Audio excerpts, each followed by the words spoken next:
수가 없습니다. 부정선거 관련돼서 이분보다 더 많이 고발당하신 분 나와보라 그래요. 부정선거 관련돼서 이분보다 더 희생한 분들 나와보라 그래요. 윤석열 대통령이 계엄을 했을 때 무엇 때문에 했습니까? 부정선거 때문에 했죠. 부정선거 때문에 계엄을 왜 할 수 있었겠습니까? 부정선거를 계속 4년 동안 5년 동안 주장해온 분들이 있었기 때문입니다. 수많은 정치인분들, 정말 기득권 가운데 있으신 분들이 부정선거를 외치기를 꺼려하는 가운데 강하고 담대하게 부정선거를 외치셨던 우리 누구? 민경욱 의원님 나오십니다. 하나님 앞에 감사합니다.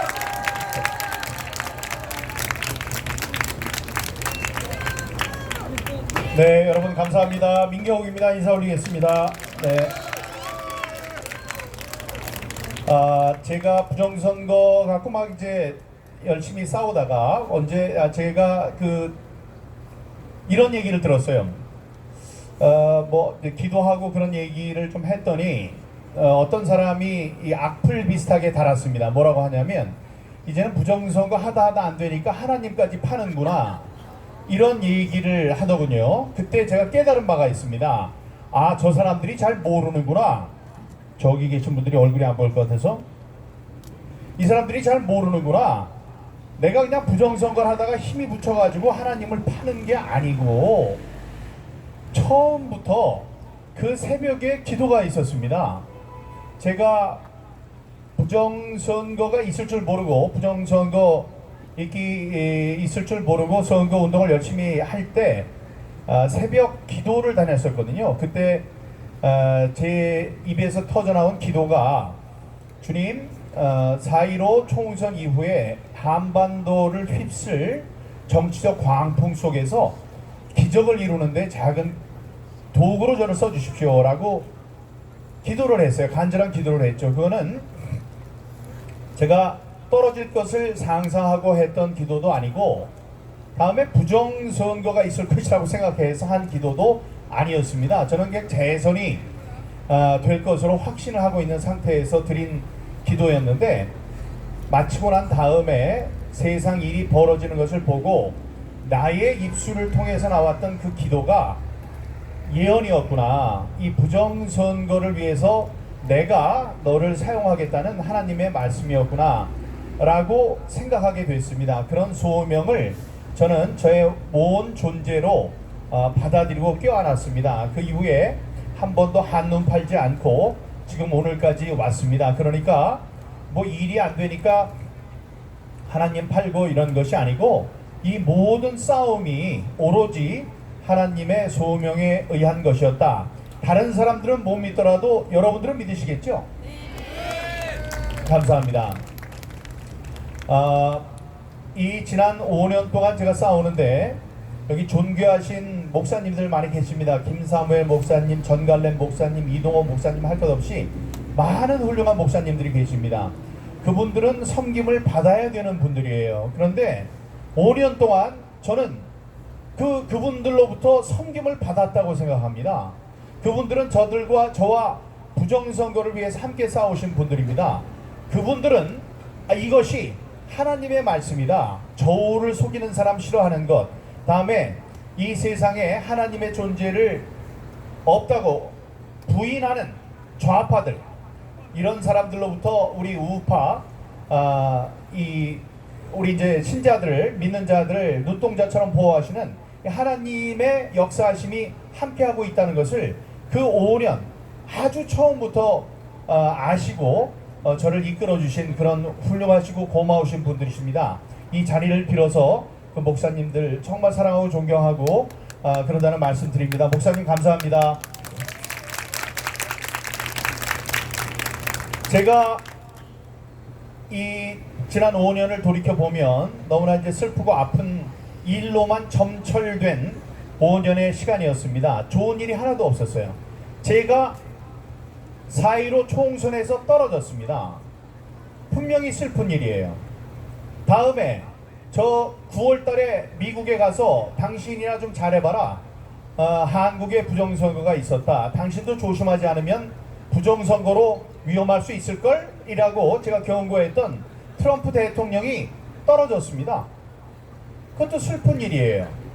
다음에 여기 왔습니다. 뭐 그때 같이 떨어진 분이 황교안 총리. 만약에 황교안 총리께서 부정선거가 없었으면 이 종로 지역의 국회의원이 되고 벌써 3선이 돼서 대통령 벌써 되셨을 수도 있습니다. 근데 그게 되지 않았습니다. 그 다음에 어땠나요? 22대 총선에 제가 좀 나가볼까 했더니 부정선거를 얘기한다고 해서 저를 이 공천에서 컷오프 시켰습니다. 너무나 슬픈 일이었어요. 그래서 제가 이게 어떻게 정계 은퇴를 해야 하나 아니면 무소속으로 나가야 하나 별별 아니면 이번을 그냥 참고 다음번 기회를 봐야 하나 여러 가지 생각 끝에 내가 부정선거를 이 선거판에서 외칠 수 있는 유일한 방법은 내가 나가서 다른 당을 창당하는 것이다. 그래서 지난 22대 총선에 가가호호 당을 창당해서 비례대표로 나갔습니다. 근데 또 떨어졌습니다. 또 슬픈 일이었죠. 여러분, 최근에 우리의 사랑하는 대통령 윤석열 대통령이 부정선거가 있었다는 그 진실을 얘기했다는 이유로 그것 때문에 세상 사람들을 계몽시키기 위해서 계엄령을 선포했다는 이유로 구속을 당하더니 탄핵 소추를 당하더니 탄핵돼 버렸습니다. 너무나 슬픈 일이에요. 잘 되는 일이 하나도 없는 것 같이 보입니다. 여러분, 그리고 며칠만 있으면 6월 3일 대선이 돌아오는데 대선에도 이거 잘 못하면 그냥 이재명이 당선될 것 같습니다. 세상이 그냥 깜깜해요. 보이는 게 아무것도 없어요. 너무나 슬픕니다. 그러나 여러분, 여기에 숨겨진 뜻이 있습니다. 이거는 우리의 눈으로 볼 때 그런 거예요.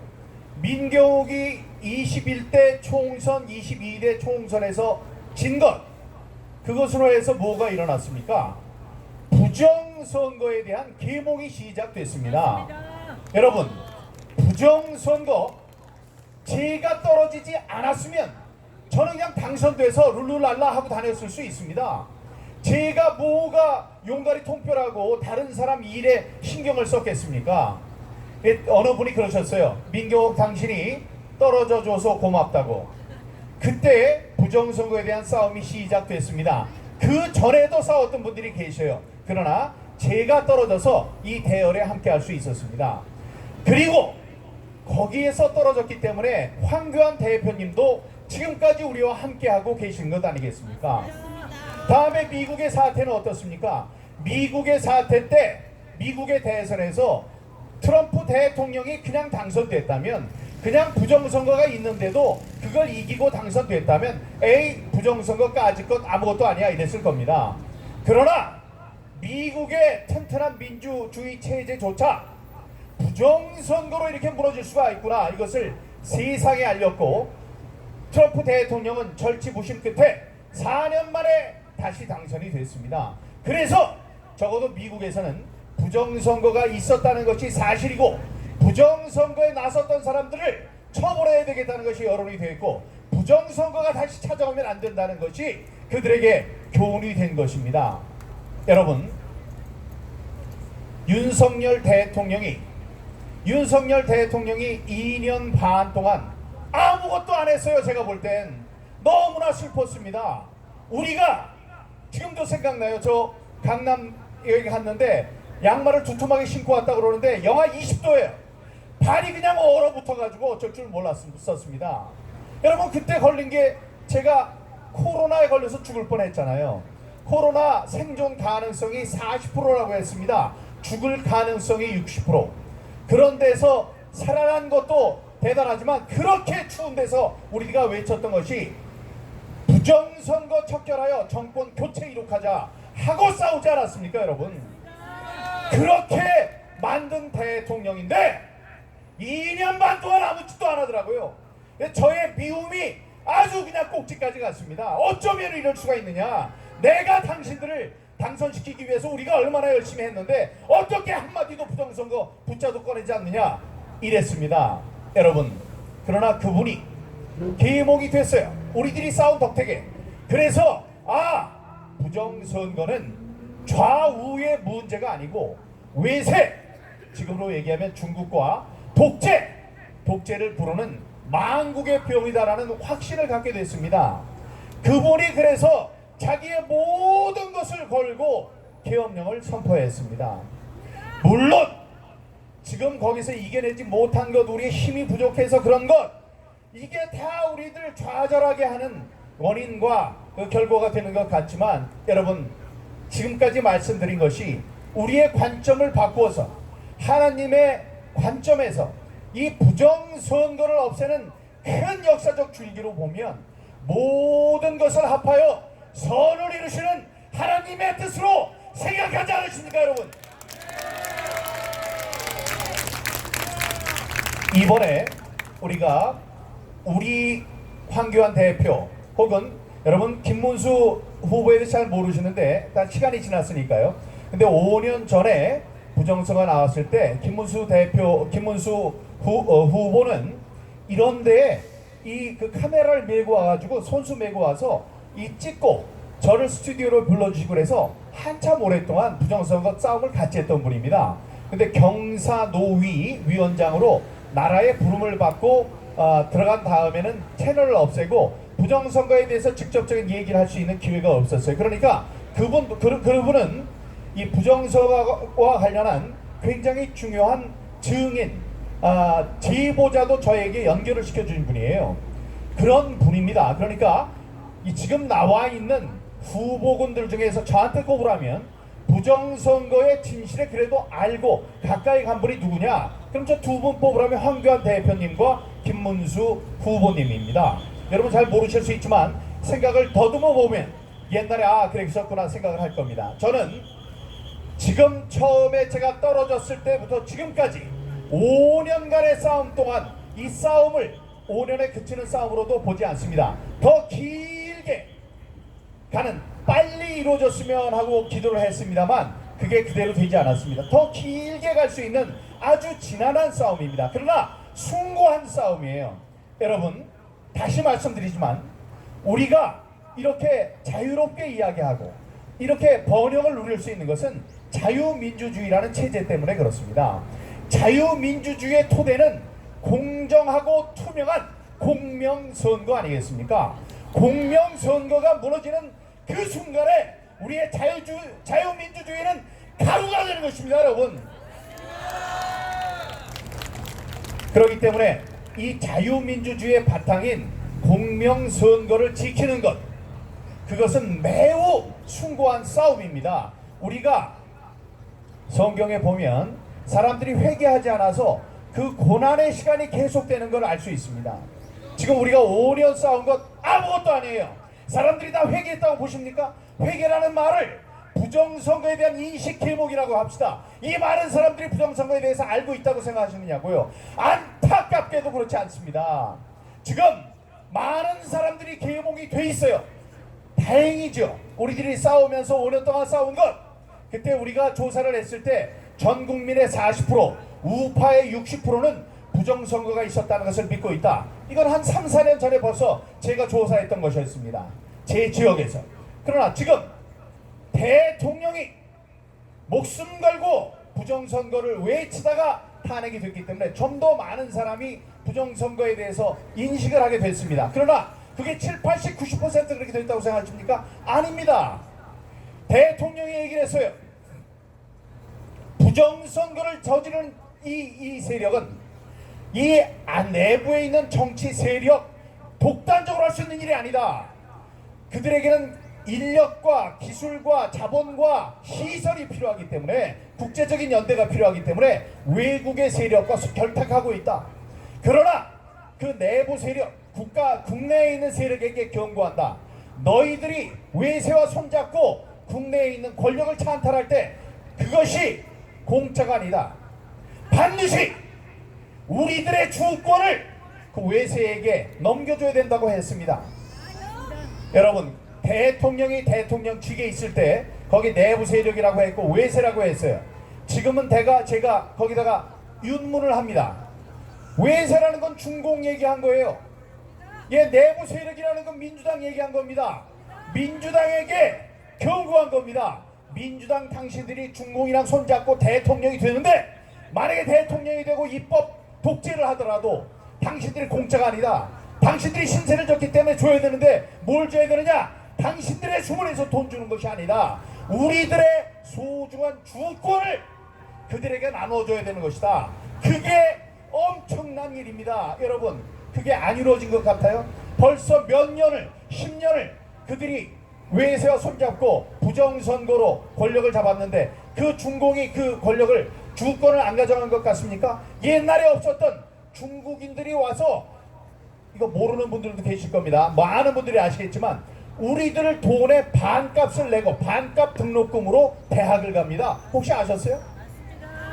중국 학생들은 2배를 내는 게 아니고 똑같이 내는 것도 아니고 반값 등록금을 내고 지방 대학을 다닙니다. 다음에 지방의 어느 기숙사는 중국인이 아니면 들어가지 못한대요. 아니 이게 도대체 어떻게 된 일입니까? 다음에 우리의 이 건강보험제에도 이 건강보험 진료받는 거를 중국 사람들이 막 와서 받아요. 그게 주권입니다, 여러분. 주권이에요. 예? 그리고 지방선거를 중국 사람들이 막 나와서 할 수 있고, 이런 훌륭한 직장에 가는데 중국인들이 특혜를 받고 갑니다. 이게 대통령이 말한 특권입니다. 우리의 주권을 나눠주는 이 일까지 갔습니다.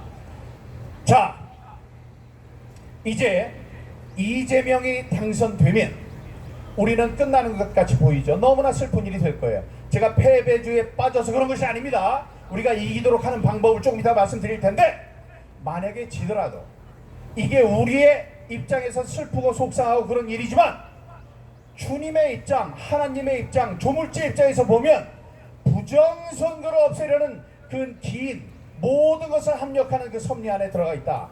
만약에 경고합니다. 제가 만약에 이번에도 이재명이 부정선거로 대통령에 당선된다. 이번에 여론조사 결과가 자기 높다고 해서 마음껏 할 겁니다. 그렇게 된다면 결코 우리의 깨인 시민들, 특히 2030이 그것을 그만두고 보지 않을 것입니다. 맞습니다. 그게 바로 파국이 될 것입니다. 60년 전에 3.15 선거로 20대, 30대, 10대들이 전국의 거리로 쏟아져 나와서 이 부정선거를 외치고 우리가 혁명을 이끌었듯이 그런 일이 반드시 올 것이라고 경고합니다. 맞습니다. 그런 일이 있기 전에 만약에 이 부정선거가 없이 당선된다면 우린 박수를 치고 당신을 축하할 겁니다. 그게 아닐 것 같아서, 정말로 아닌 것 같아서 미리 경고를 하는 것입니다. 자, 그러면 그것을 이기기 위한 방법이 없느냐? 아까 어느 분이 오셔서 저에게 물어보셨어요. 방법이 뭐 없냐고. 말씀을 드렸는데도 저도 답답해요. 아니 그게 말로만 되는 거지 뭐 될 것 같지가 않으니까 너무 속상했습니다. 그건 사람이 보는 거죠. 모든 것을 가능하게 하시는 하나님의 입장에서는 아무것도 아닐 텐데 제가 조바심이 나서 그렇습니다. 이 사람의 눈으로 모자란 저의 식견으로 지금 우리가 할 수 있는 게 두 가지쯤 있습니다. 첫 번째, 바깥에서 기다리는 황교안 대표, 황교안 후보님은 나중에 단일화를 위해서 하더라도 지금 우파의 세력을 어느 정도 점하고 있는 국힘당의 입장에서는 국힘당에서도 부정선거에 대한 인식이 있는 사람이 후보가 돼야 되지 않겠습니까? 그런데 그런 사람이 그 당원들의 마음을 사서 당선이 되게 하기 위해서는 반드시 우리가 전제 조건을 가질 게 있는데 뭐죠? 여러분 알고 있습니다. 중앙선관위가 그 선거 과정을 위탁하는 일이 있어서는 안 됩니다. 그 사람들은 벌써 부정선거의 한 축이에요. 한 축이기 때문에 부정선거에 대해서 얘기하는 사람을 후보로 당선시키지 않으려고 할 것입니다. 그렇기 때문에 첫 번째는 우리가 목소리를 모아서 너희들, 이제 저의 당도 아닙니다. 저는 지금 탈당을 했기 때문에 제 당 문제가 아니에요. 하지만 남의 당이지만 얘기를 하는 겁니다. 자, 당신들이 선관위에 경선 과정을 관리를 위탁할 때 그는 그냥 민주당 이재명 당선되라고 하는 거 똑같아요. 자, 이번에 황우여라는 분이 거기 선관위원장으로 가서 매우 걱정이 됩니다. 그분은 무슨 혁명적이고 혁진적이고 뭐 급진적이고 아니면 놀랄만한 일을 하는 사람이 아닙니다. 그래서 지금까지와 똑같이 선관위에게 그 관리를 맡길 것 같아서 너무나 슬프고 속상해요. 그걸 막아야 합니다. 우리 선관위에 위탁을 맡기면 된다 안 된다? 안 된다. 그것이 안 되도록 여러분들 앉은 자리에서 열심히 싸워주시기 바랍니다. 두 번째, 사전투표로 하면 안 됩니다. 여러분, 이 세상의 쓰임을 받아서 잠깐 오시는 분들이 있습니다. 제가 말씀드렸죠. 부정선거라는 이 부정선거 척결이라는 큰 줄기를 하나의 섭리로 본다면 거기에 쓰임받은 사람들이 있어요. 저가 쓰임을 받고 있습니다. 다음에 트럼프 대통령이 쓰임을 받았어요. 다음에 황교안 대표께서 쓰임을 받았습니다. 다음에 많은 분들이 장제원 박사가 쓰임을 받았습니다. 다음에 윤석열 대통령이 쓰임을 받았습니다. 윤석열 대통령이 나오니까 지금 전한길 강사 전한길 선생이 나와서 또 하고 있고 이영돈 PD가 나와서 하고 있습니다. 이렇게 다 쓰임을 받습니다. 쓰임을 받는데 자기의 쓰임의 정도가 어딘지를 알고 잘 쓰임을 받아야 돼요. 부정선거와 관련해서는 5년 동안 우리가 싸워왔기 때문에 도사예요. 도사. 모르는 게 없다고. 우리가 사전투표가 우리한테 유리하면 왜 사전투표를 하지 말라고 하겠습니까? 여러분, 사전투표는 뭐다? 사기 도박의 판도를 불려주는 일이에요. 절대로 하면 안 됩니다. 그러면 이 사람들이 이럴 거예요. 이런 얘기 많이 하더라고요. 아니 3일 동안 싸우는 사람과 하루만 싸우는 사람, 3일 동안 싸우는 사람이 이깁니다. 그럼 다시 물어보겠습니다. 3일 동안 싸우면 3번 투표할 수 있나요? 아니에요. 우리는 어차피 한 번 하는 겁니다. 이 사전투표 이틀 동안에 할 것이냐, 아니면 하루 당일에 가서 할 것이냐. 아니 사전투표도 하고 당일도 하고 그러면 그럴 수 있다면 나부터 나가서 3번 찍죠. 그러나 그게 아닙니다. 한 번만 할 수 있을 뿐이에요. 당일 투표는 법정 공휴일입니다. 그것도 안 하는 사람, 회개하지 못하는 사람이에요. 우리의 싸움이 길어질 것입니다. 그러니까 사전 투표 땐 참았다가 당일 투표 때 하세요. 그날 무슨 일이 생긴다고? 제가 말씀드렸잖아요. 저는 죽음의 가능성이 60%였을 때 그거 찍고 쓰러졌어요. 그리고 다시 살아났습니다. 무슨 엄청난 일이 있다고 지금 이 세상이 빨갱이 세상이 되려고 하는데 당일 투표 그거 한 번도 못합니까? 그러면 안 됩니다. 사전 투표 하지 마시고 당일 투표를 하세요. 자, 그러면 어차피 하는 거 뭘 가지고 그러느냐, 차이가 뭐냐 알려드릴게요. 사전 투표를 하는 사람이 적으면 어떤 일이 벌어지느냐, 이번 부산에 있었던 교육감 재보궐선거랑 똑같습니다.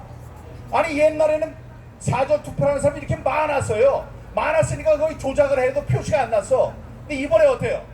사전 투표하지 말라고 그러니까 이번에 대통령까지 그러니까 우파, 적어도 우파는 사전 투표에 안 나갔어요. 당일 투표에 많이 나갔어요. 이번에 보셨습니까?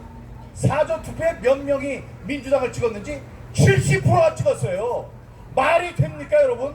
사전 투표 나간 사람이 어떻게 70%가 민주당을 찍습니까? 그게 뭐냐? 아유, 우리들이 안 나갔으니까 민주당이 70%다. 그게 아닙니다. 다 섞는 거야. 섞는 건데 사람이 조금 이렇게 표시가 나는 거예요. 표시가 난다고. 이번에 당일 투표를 많이 하셔서 사전 투표하는 사람이 적어.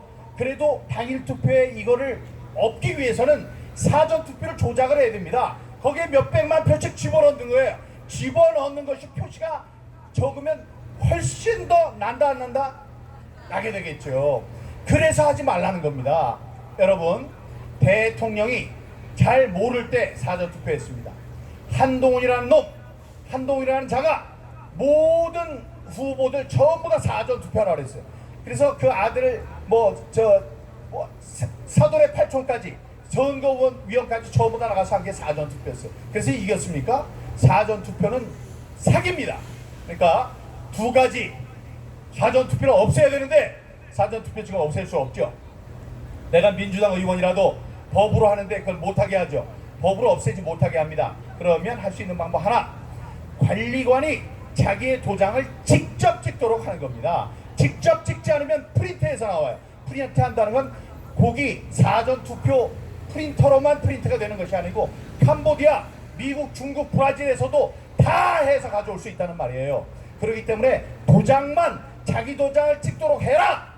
이게 아주 중요한 일입니다. 그러니까 못하게 하는 거예요. 목숨 걸고 못하게 하는 겁니다. 목숨 걸고 그것만은 안 되겠다. 지난번에 우리가 싸워서 이긴 것이 사전투표를 미리 개표하는 것, 이런 거 다 우리가 싸웠기 때문에 됐습니다. QR코드 없애는 것 싸웠기 때문에 됐어요. 지금 바코드로 나오죠. 바코드로 이렇게 하는데 그 밑에 숫자를 써야 돼요. 그거 다시 싸워야 됩니다. 다음에 수개표라니까 안 해. 대신 수건표란다. 이거는 눈 가리고 앙호하는 그런 일이지만, 그래도 지난번에 싸운 것 때문에 우리가, 모르셨겠지만 우리가 싸웠기 때문에 그런 일이 벌어진 겁니다. 그런 관철이 된 거예요. 이번에 뭐를 해야 된다? 반드시 해야 될 것 두 가지.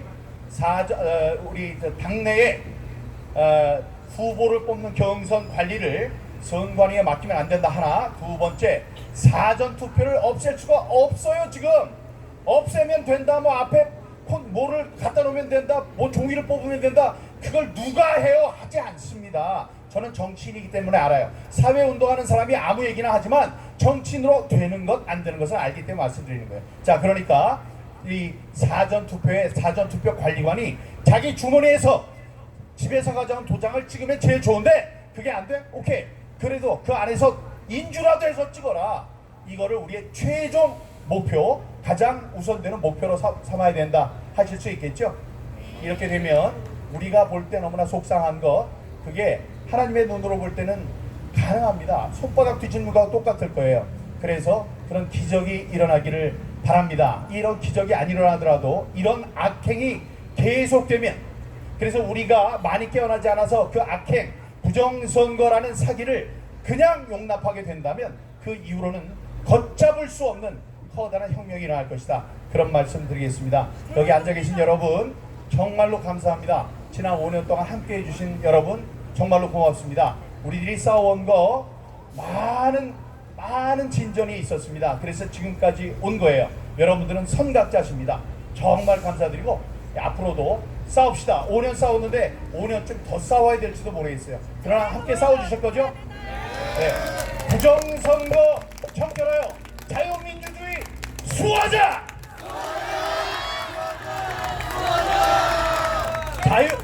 부정선거 척결하여 자유 대한민국 수호하자! 수호하자! 우린 꼭 이길 것입니다. 감사합니다, 여러분. 할렐루야! 하나님 앞에 다시 한번 감사한 말씀을 했습니다. 이렇게 희생하시고 피 흘리시는 분들이 있기 때문에 이 나라에 소망이 있습니다. 이 나라에 희망이 있습니다. 진리는 승리합니다. 예수님은 부활하셨습니다. 복음은 전 세계에 증거되어졌고 로마 제국은 무너지게 된 것입니다. 모든 악한 정권은 무너져 내립니다. 자, 이제 공식적인 마지막 연사, 공식 연사가 있고 비공식 연사가 있습니다. 비공식 연사분이 얘기하실 때도 자리에 앉아주시고, 비공식 연사분 연설 끝나고 찬양이 있을 겁니다. 할렐루야! 그때까지 남아주실 거죠? 할렐루야! 우리 박주현 변호사님 여기 오셨는데, 여러분들 이번에 선관위 사무총장과 박주현 변호사님이 다투는 모습 보신 분 계십니까? 이거는 갈멜산의 전투입니다. 여러분들, 갈멜산의 전투입니다. 여러분들, 비잔류 봉인지 논쟁을 하는데 어떻게 봉인지를 떼는데 왜 투표함에 왜 흔적이 남지 않은 것입니까? 그런 투표함을 이번에도 쓴다라고 하는 것을 밝혀낸 우리 박주현 변호사님, 그리고 청년들을 지금 모으고 계신데, 여러분들 이 말을 잘 들으셔야 됩니다. 이제 앞으로 우리가 어떻게 해야 될지 박지원 변호사님 지금 나오셔서 말씀해 주실 때 귀 기울여서 잘 들으시길 바랍니다. 이 자리 가운데 박지원 변호사님 나오십니다. 할렐루야. 네, 반갑습니다. 박주현입니다. 우유 빛깔 박주현. 감사합니다. 네, 네, 조금 전에 중앙 선관위에 또 갔다 왔습니다. 우리가 요구하는 아까 민경우 위원님께서 말씀하신 그 투표 관리관 도장을 비롯해서 이제 선관위 CCTV를 우리 그 국민들도 함께 참관인을 정해서 그 지켜달라는 등의 한 5가지 요구사항을 요청을 했는데 선관위는 사실 들어주지는 않을 것 같습니다. 사전투표 지정 예약제나 여러 사항들을 사실 오늘이 아니라 4월 10일 날 공개시연회가 있기 전 그 선관위가 한 공개시연회는 사실 부정선거 예고시연회였죠. 부정선거 예고시연회였습니다. 그때 그 전에 김용민 사무총장을 만나서 개인적으로 한 15분 정도 얘기를 하면서 개인 도장을 직접 날인하게 해달라. 사전투표 예약제를 하게 해달라. 그리고 사전투표 인원을 대기번호 받듯이 해서 투표 확인증을 끊어달라. 이런 여러 사안을 요청을 했는데 마지막 부분인 그 김민전 의원이 얘기한 투표 확인증 부분만 검토해 보겠다라는 답변을 하고 사실 하지 않았습니다. 하지 않겠다라는 답을 했습니다. 그런데 이제 전한계 강사님과 이영돈 PD 등 뒤늦게 소임을 받으신 분들께서 다시 한번 국민들의 마음을 모아 전달을 했고 이것이 일정 부분이라도 관철되면 좋겠다는 생각을 사실 하고 있습니다. 저는 사실 4.15 총선 그때 이제 우리나라 최고의 베테랑 기자 출신이고 청와대 대변인이고 국회의원인 민경우 의원과 함께 이 명백한 부정선거의 증거를 살피면 충분히 이 소송은 이길 수 있고 이 부정선거를 대한민국 국민들에게 알릴 수 있을 거라고 생각을 했고 소송을 완전히 이기고 부정선거 세력을 척결할 수 있을 거라고 생각을 했습니다.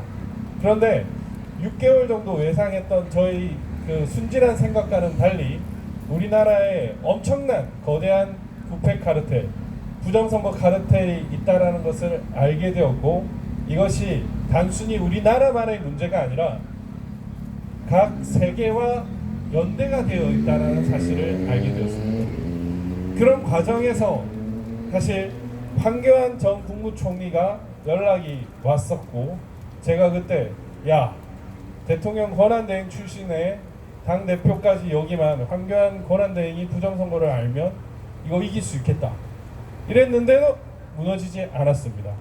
그분께서 대통령 후보 경선에 나와서 4.15 부정선거는 전면 무효다 라고 이렇게 얘기를 했음에도 불구하고 대한민국은 바뀌지 않았습니다. 와 이게 뭐지? 그리고 또 1년 2년이 지나서 국정원장이 전화가 왔습니다. 보자. 국정원장을 만나서 이제 부정선거를 밝히자 막자 이런 얘기를 해서 저는 그래 현직 대한민국 국정원장이면 그리고 전직보다는 힘이 있겠지 라고 생각을 해서 이길 수 있다고 생각했는데 그분은 경질되었습니다. 내년에 200석이 예상되니까 같이 부정선거를 막아보자 이렇게 해서 서로 여러 의사소통을 하고 있는 과정이었는데 경질되었습니다. 와 이게 도대체 뭔가 너무 분노했습니다. 그리고 대통령이 비상계엄을 했습니다. 부정선거를 얘기했고 대통령을 또 만났습니다. 전화도 했고 관저에 가서 만났습니다. 아 그래 탄핵 소추되었지만 대한민국 대통령과 함께라면 이거 이길 수 있지 않겠나 이렇게 생각을 했는데 대통령은 탄핵되었고 아직까지 부정선거는 미결된 숙제가 되었습니다. 저는 사실 이 싸움 진짜 이길 수 있는 건가라는 생각이 들었습니다. 미국 대통령 말하라고도 가고 침식도 갔다 왔지만 이 싸움 이길 수 있는 건가라는 그런 생각이 들어가지고 어떻게 이걸 하지? 저 사전투표 선관위에 들어가면 우체국에 들어가면 다 바꿔치기 되는데 도대체 이걸 어떻게 이기지? 라는 생각에 사실 좀 절망을 하기도 했습니다. 그런데 나는 왜 또 사전투표를 막아야 되고 투표를 참관을 해야 되고 개표를 막으려고 또 노력을 하고 있는가, 이런 생각을 제가 사실 좀 했습니다. 오늘도 그 생각을 했고 어제도 그 생각을 했습니다. 왜냐하면 6.3 대선이 100% 부정선거가 될 것이기 때문에 폭스뉴스가 예고하지 않고 고든창이 제2의 베네수엘라 될 것이라 예고하지 않아도 저는 100% 부정선거가 될 것을 알고 있기 때문에 이걸 어떻게 막지라는 그런 생각에 되게 걱정이 많이 됐습니다. 내가 왜 이걸 싸우고 있는가. 그런데 그런 생각이 들었습니다. 사람이 감당할 시험 밖에는 너에게 당한 것이 없나니 오직 하나님은 미쁘사 너희가 감당치 못할 시험당을 허락하지 아니하시고 시험 당할 쯤에 능히 피할 길을 내사 너희로 능히 감당케 하시느니라. 제가 성경을 제일 처음에 알게 된 이 구절인데 정말 힘 있는 사람들과 함께 했는데 이걸 밝혀내지 못했는데 제가 요즘에 어떤 일을 하고 있느냐, 2030과 함께 일을 하고 있습니다. 이 친구들이 깨어났습니다. 이 친구들이 하는 시그널이나 텔레그램이나 각종 아이디어나 각종 여러 가지들을 함께 하다 보니까 트럼프 대통령보다 크고 대한민국 대통령보다 크고 황교안 총리보다 크고 민경우 의원님보다 컸습니다. 이 훌륭한 분들과 함께 싸워도 우리가 졌지만 전 국민이 싸우면 이길 수 있겠구나라는 생각이 들었습니다. 절망이 예고되어 있는데 6.3 대선에 이재명이가 부정선거로 이길 것이 예고되어 있는데 나는 왜 이렇게 싸우고 있을까? 부정선거를 막으려고 하고 있을까? 그렇지만 저는 기적이 일어난다라고 생각을 하고 있습니다. 항상 이 힘든 일을 하면서 엄청난 악의 존재를 여러분들보다 좀 더 먼저 알게 되었고, 그걸 알면서 이거는 개인이 하는 일이 아니구나. 내가 열심히 일을 하다 보면 정말 풀리지 않을 것 같은 이 숙제도 풀리는구나라는 걸 느꼈습니다. 제가 사실 미국 같은 데를 가려고 생각을 해본 적이 별로 없는 사람입니다. 저 와이프한테도 괌 정도면 괜찮지 이렇게 생각을 했는데 워싱턴을 가게 되고 플로리다를 가게 되고 대한민국의 부정선거를 미국의 유력 정치인, 유력 평론가들이 얘기를 하게끔 만드는 그런 역할을 하게 되는 걸 보고 이거는 내 소임이 아니구나. 내가 하려고 했던 일이 아니구나. 누군가가 나한테 어떤 역할을 부여해 주시는구나라는 생각을 했습니다. 지금도 마찬가지입니다.